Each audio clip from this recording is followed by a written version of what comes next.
Hello, Stillwater. Welcome to the Still Connect podcast, a podcast all about Stillwater, Oklahoma. I'm your host, Denver Evans, a born and raised Stillwater local and owner of Stillwater Digital Marketing.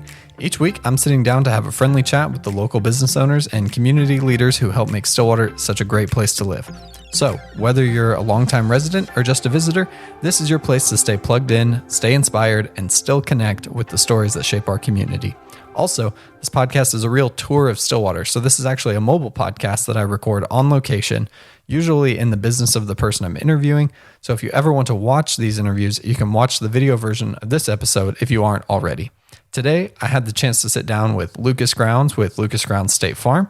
Let's jump right into the conversation. How are you? Great, man. Awesome. Glad to be on here. Yeah. So what is your relationship with State Farm?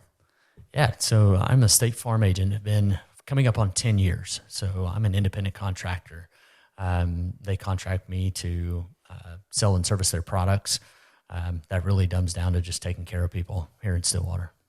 So is that what it means when someone says they're a State Farm agent, they're a contractor of State Farm? That's right. Yeah, Okay. We're not employees. So the great part about that is I get to run my agency however I want to. All of my team here is employed by my corporation and not State Farm. And so it gives us a really cool opportunity to be able to serve our team here well, create an atmosphere for them that's unique to Stillwater or unique to us. Mm-hmm.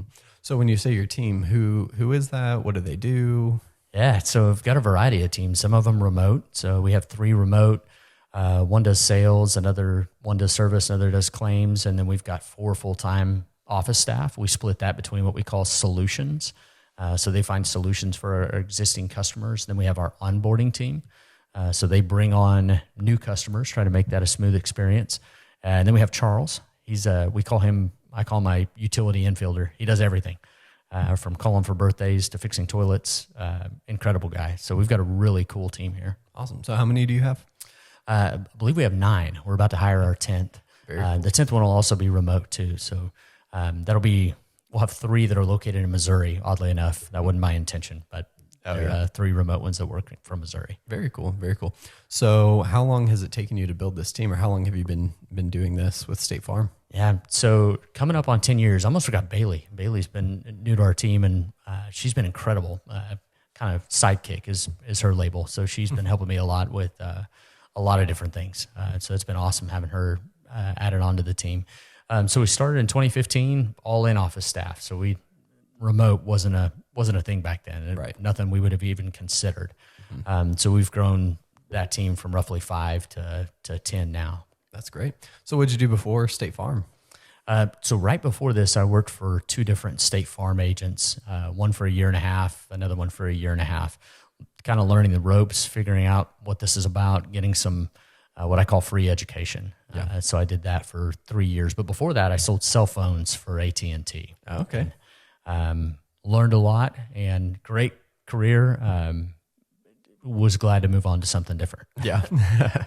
So when you say you sold cell phones, like where did you do that? Was like corporate level, like bulk orders? Yeah. So the store that's located at Hall of Fame and Perkins worked in a store just like that in Tahlequah, Oklahoma and Muskogee, Oklahoma. Okay. Got a great education there as well. That's great. So I guess becoming a State Farm contractor, it's kind of an entrepreneurial journey. Did you tell me about that? Tell me what kind of made you want to have your own agency?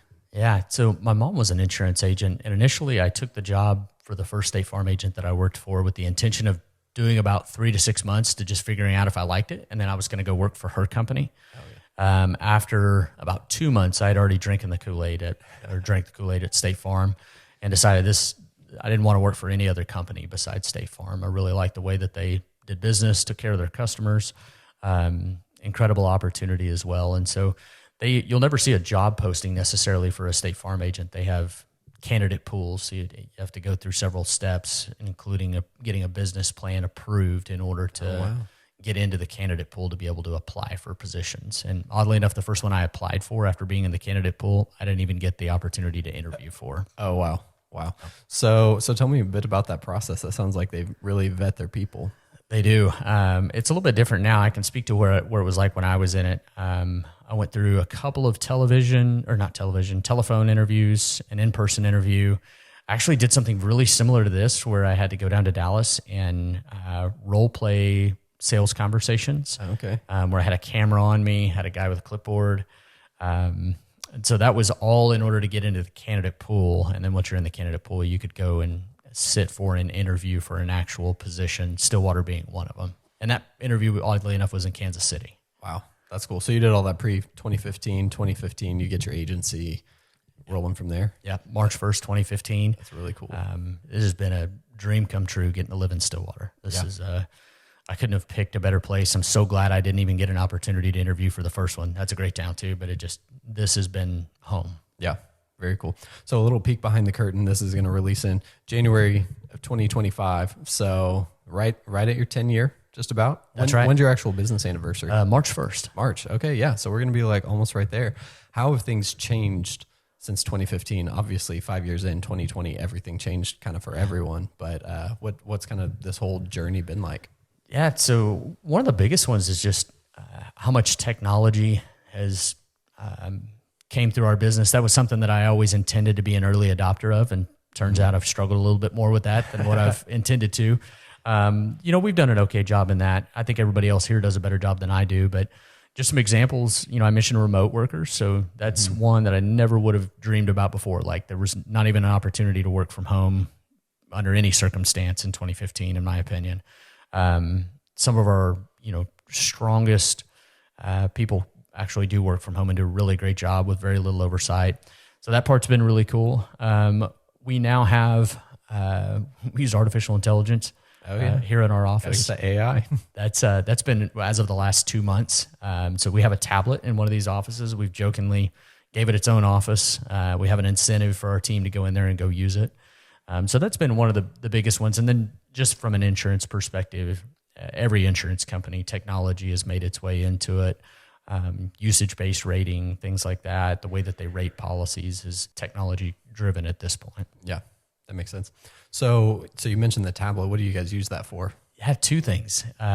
It's been really neat. So just using it for what everybody else would use it for, which is just asking questions. So needing information, going in there, and we have a promotion right now where whoever gets to 20 points the fastest gets to name the tablet. I know that sounds dumb, but we've been floating different names for it. That's funny. So that's one. And then just practicing customer conversations. So it'll actually, you probably know this from all the technology that you use, but it'll talk back to you. And it's been a really unique way for us to be able to utilize technology. Yeah, it's incredible what you can do with AI nowadays, but it's really great for training because you can run all those different scenarios, tell it what kind of scenario you want it to run, really, really test your people on how well they know their job. Absolutely. And help them get better ultimately so they can serve people better, real people. Yeah, it's been amazing to see how quickly it's adapted to us. Oh, yeah. Seeing that get better. I was at a meeting in Atlanta back in November, and they kind of rolled out and said, you're going to be, this is going to be a part of everyday life for people in our business. And at that moment I went, okay, I'm not going to be the last one at this time. I'm going to try to get out ahead of this. I went and bought a tablet, and I just saw one of my team members walk over there into that office and grab it. So I know that they're using it. They're doing a great job with that. Yeah, that's great. So one of the things you said you wanted to talk about is how you celebrate milestones in your business. Tell me a little bit about that. Yeah, so twofold. So one of the things we really focus around here, and it's from a book that I read whenever I was working for those agents called The 4 Disciplines of Execution. So we usually choose one wildly important goal every year, and we just focus on that. So that's been a lot of fun this year. My team's done an incredible job. Incredible. We're actually on our third wildly important goal for the year. So they hit the first two so quickly that we moved on to a third one. That's been a lot of fun, tracking that together. Everybody is working together in that. And so that's really what drives us. And then we get to celebrate that by they get a big reward whenever they hit those. And so that's been one, and then getting to go home and celebrate with my family. It's really unique for me to get to be on such a cool team, leading such a cool team of people that are so driven.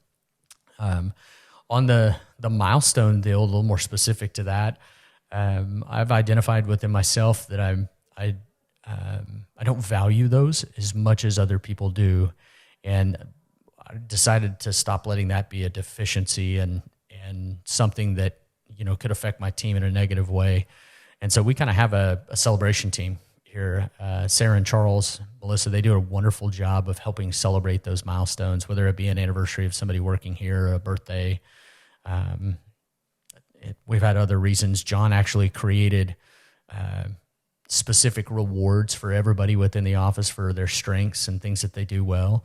And so one of the things I try to do most is empower them and make sure they've got the resources to be able to celebrate those, and then be intentional about being in there with them and celebrating. That's awesome. Yeah. I feel like a lot of entrepreneurs kind of struggle with that when you're running your business and you're just moving so fast, trying to accomplish all of your goals. You have so many things on your task list that when you knock them all out, it's kind of just like another day.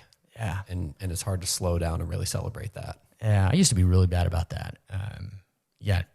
Okay, we hit that, what's next? And not realizing that all the people around me have worked their tail off all year long for it. And it deserves more than me just going, okay, moving on to the next thing. Yeah. So I've definitely tried to slow down within that. I don't know if they notice it or not, but I have tried. But we do celebrate those things. Yeah, that's great. So let's talk about Stillwater a little bit. How are you guys involved in the Stillwater community? Man, this is such a great place. One of the things that we try to do that's a little bit unique here in terms of being involved in our community, everybody that's on our team that lives here in Stillwater is encouraged, might be required, to be involved in some way in the community, either something that makes the community better, them better, or our office better. So everybody that works here on site, they're involved in something in the community. I'm pretty sure Charles Cox is involved in about 12 things, so he makes up for whatever we may be lacking. But so we spend a lot of our time serving, and then we also try to make sure that we're involved in donating to different things that come up along the way. Personally, I have a great opportunity to be with serving in a capacity of a board member on the Stillwater Medical Foundation. Oh, yeah. That's been a lot of fun the last couple of years, raising money for the NICU this upcoming year, and last year was the emergency department. I do get to be the chairman this next year too, so I'll have a little more weight going into it, or weight on me, I guess, to serve in that capacity, and then also serving in Celebrate Recovery too. So kind of a different part of the spectrum, but serving people in our community that have hurts, hangups, and habits that need healing from. That's great. Yeah, tell me more about that. Yeah, it's a Sunday nights at Eagle Heights Baptist Church at 6:30. So the really great thing about that, you heard me mention hurts, habits, hangups. A lot of places that people might associate things like that with, or AA, NA, things that are really specific, but we have people come through for a number of different things, from codependency to food addiction to alcohol to just anything that you can think of that is causing a hindrance in your life. There's no shortage of those. No shortage, and we've got real people there that have dealt with real things and healed from real things. Yeah. So it's been it's one of my favorite things that I get to do every week is go be with that group of people. That's really cool. What about the Stillwater Medical Foundation? Tell me a little bit about your time with that. Man, that is such a well-run organization from the hospital side and from the foundation side. They've just done so many great things within our community. Denise Weber, she is an incredible leader. That continuously gets voted one of the top places to work, top hospitals, which is not easy to do. That's a really difficult field to be in. My first, what I call big kid job, was at a hospital doing public relations. And I just remember looking around going, man, there's no way I could do the things that these people do. I think they do a great job of serving our community, of working hard to expand more services. It's amazing that we have options to get cancer treatments here, surgeries, just a number of different things. Yeah. Our emergency department is, it is too small for what Stillwater needs. And so that's going to be the focus this next year, of making sure that we can expand to serve our community in the place that everybody wants it to be available and want it to have the capacity that it needs should you need it. Right, because I know growing up in Stillwater, there have been so many situations where I've known people who are dealing with cancer and things like that, had to drive to OKC or Tulsa to find a place. And now that we have that here, that's really great. It helps people get their care close to home, not have to drive an hour after a surgery or something like that as they're recovering. Yeah, absolutely. That's really incredible. And actually with the chamber, we got to tour the new, the NICU facility and things like that earlier this year. That was a lot of fun. It looks amazing. that's incredible for us to be able to step up to that here in Stillwater. That's going to keep families here and not having to separate moms and babies right from the get-go. I mean, it's amazing that we've got that here in Stillwater. Yeah. Well, yeah. And I mean, again, knowing people who have had to go to OU Medical for something like that, like that's a ridiculous drive when you're in that really like sensitive time in that's right. your life. I mean, it's one of the biggest events of people's life, typically, of having children and having to start off in a way that is scary, and being separated is, I can't even imagine. And so that's one of the really cool things about living in Stillwater too. The highlight OnCue this last year, they donated $1 million to that initiative. Wow. So a local Stillwater company, local people that we walk by every day, that they put that much into our hospital is amazing. My wife and I have committed to just buying our gas from there going forward. That's amazing to have local people that are willing to do things like that. $1 million is a bunch of money. Right. Yeah. And that's what we need. We need local people investing money and time in our community so that we can develop the number of services, the quality of services that we have in town so that people aren't having to go other places. And that just helps build our community from the ground up. Yeah, absolutely. It's pretty unique to seeing so many businesses step forward to do large and small. There's a lot of businesses that really stretch themselves to serve in our community. Kicker's another one of those. It's amazing to see them doing $1 million donation downtown. I mean, that's incredible to see people step up and lead like that. Block 34 is going to be huge. I'm really looking forward to that. Yeah. Well, that's great. So kind of back to your business, tell me what's kind of your long-term vision? Yeah. So, long-term vision for me right now, this is something I've been thinking hard about over the last couple of months. I turned 40 this year. Oh yeah. So I kind of hitting that point where it's all right now what do things look like? It came pretty plainly to me. My vision is to have the exact same people that I have working here, working with me when I retire, having them taken care of in a way that they're proud in what they do. They are able to serve their families well with what they're able to take home. Just that we're serving our community here well, our customers well. That's kind of my main vision, is just making sure that I'm taking care of them. They do such a good job here. If any of our customers listen to this, they'll probably echo it. They've probably given us a Google review somewhere along the line. They do a really good job. I'm really proud of the folks that I've got here. Yeah, that's great. I've never heard someone say that. I just want to have the same people working here when I retire. Yeah. You don't hear that very often with business people. You do more with small business people, but yeah, just that commitment to serving your own staff well enough to where they want to stay with you instead of maximizing profits and seeing who comes on board or leaves along the way. Yeah, that's huge. They're most of those people too they've had turnover, and know how difficult that can be. I've had some really wonderful people here along the way that have worked with me that don't work here now. Life took them in a different direction.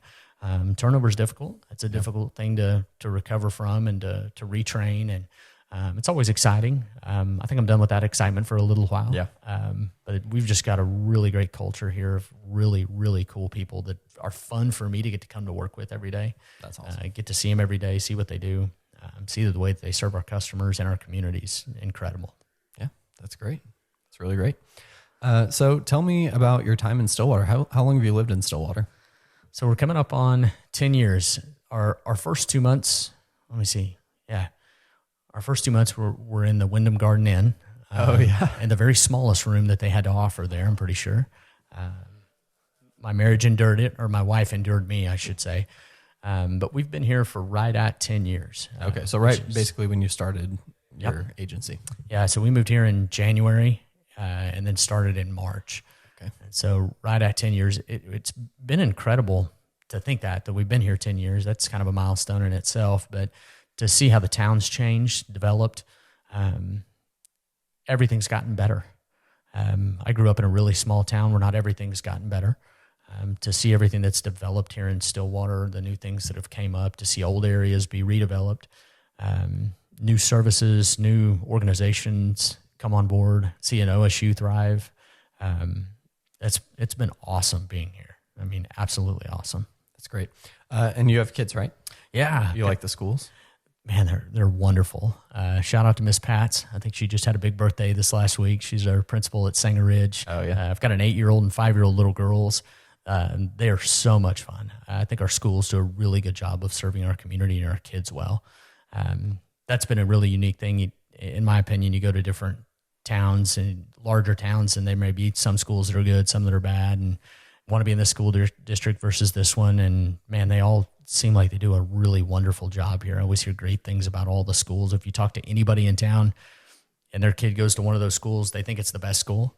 So I think that's great. And I've heard that about all of them, that they take pride in those. I think we do a really good job in that. It's really great. If you could add one thing to Stillwater, whether it's an industry, business, something like that, or if there's one thing that you would change that's currently here, what would they be? That's a good one. One of the things I've always been encouraged about is our continued recruitment of businesses.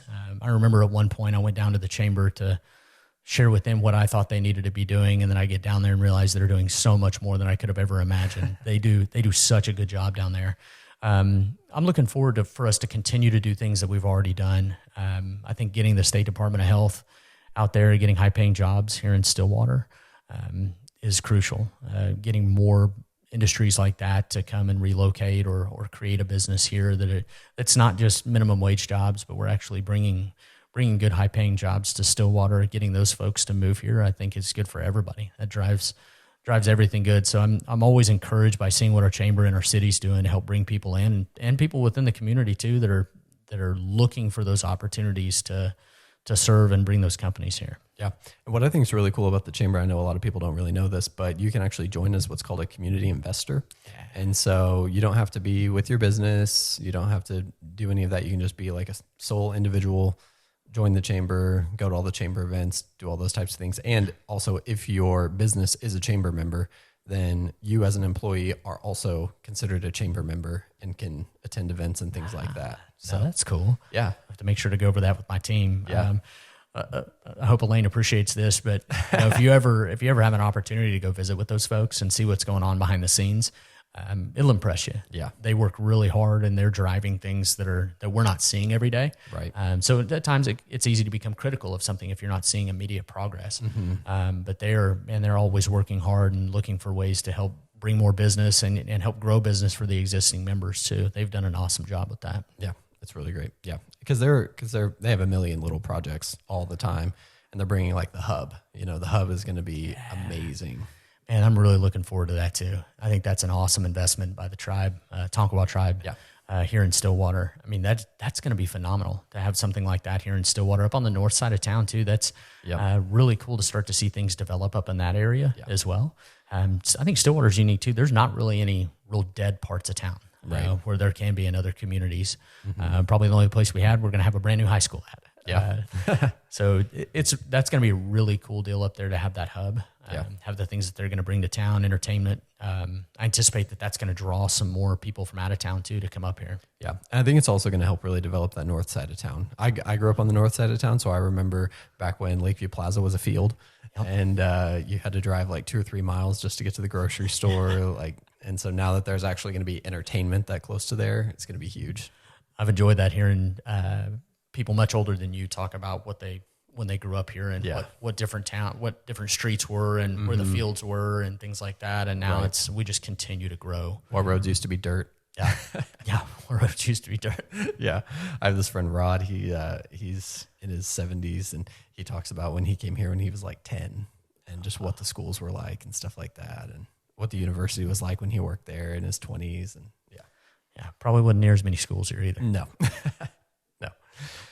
Awesome. Well, Lucas, thank you so much for joining me on the podcast. Yeah, thanks for inviting me, man. Look forward to having you on again. Excellent. Thanks a bunch. Thanks for tuning in to Still Connect. I hope you enjoyed that conversation with Lucas, and there's always more where that came from. So if you loved today's episode, don't forget to follow on social media to stay in the loop, as well as share this podcast with all of your Stillwater friends so that we can grow this podcast, these conversations, and ultimately our community. If you want to go a step further and help bring these stories to life, consider supporting the podcast on Patreon at patreon.com/StillConnectPodcast, where you can get early access to episodes, a peek behind the curtain at the podcast making process, and a shout out on an episode for as little as $5 a month. With our higher level tiers, you can get access to things like patron-only polls, special requests for the show, access to online Q&As, and in-person hangouts with me and your fellow patrons. No matter what your capacity for supporting the podcast is, every little bit helps grow this amazing community. And we all need community. So even when life gets busy, make sure you still connect.